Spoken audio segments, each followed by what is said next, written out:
one is themed Empowered for Continuity. So for this one, it's more like a baton handling, event. It's not just, about us talking about empowering ourselves and, and leaving it at that. We are looking at literally the women who have made it.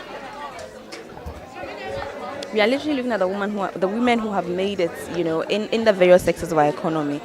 Talk to us directly about decisions they've made, what informed the choices they made, how they came to be who they are, So that's the point of this, this evening is more of sharing our life stories, sharing our challenges, sharing our triumphs, celebrating our wins as we even talk about our losses.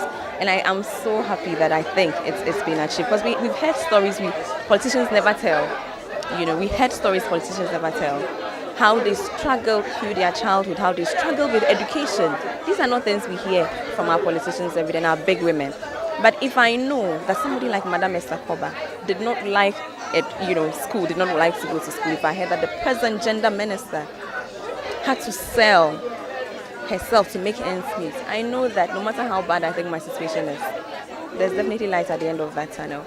And so I think that what we wanted to do this evening was to share stories. Women empowerment is up there in the sky, up. No, we wanted to bring it down. Why they do what they do, why they chose to perhaps even go into the professions that they chose. And so we heard about Madam Joyce Barr talk about why she decided to do maritime law and not other forms of law which pay more. And she's talking about how she could have just been drinking wine and having a good time in London, but she decided to change her course for a reason. And today it's paid off. So these were the kind of stories we wanted to hear. It's unfortunate, I had wanted a more interactive session, but time did not allow us, time did not permit us, because I wanted us to engage with them more, ask them questions, so they could directly talk to us. But all in all, I think that the story, at least I've been motivated, I've been inspired by the stories. I mean, this is our first summit. This is our first event. So the plans are, you see, plenty plans. We want to serialize this as much as we can.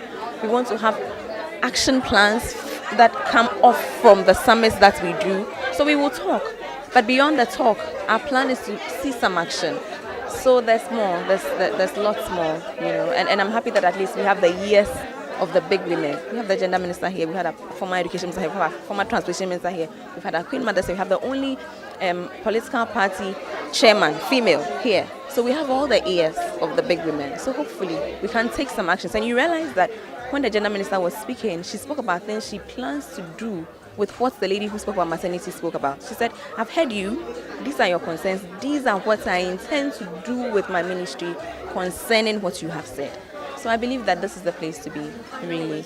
Just be the best that you can be. Be the best that you can be. Sometimes as women, we are afraid of other women. We're afraid of being ourselves. We're afraid of, challenging ourselves.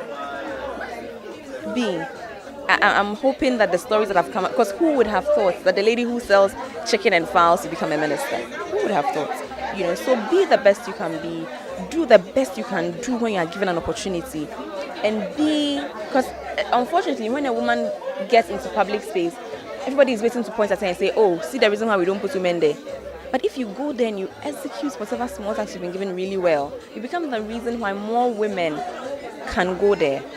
So be the best you can be. Make the choices. Be fearless. Be bold. But most importantly, let's impart the society. Let's do the little that we can in our own corners.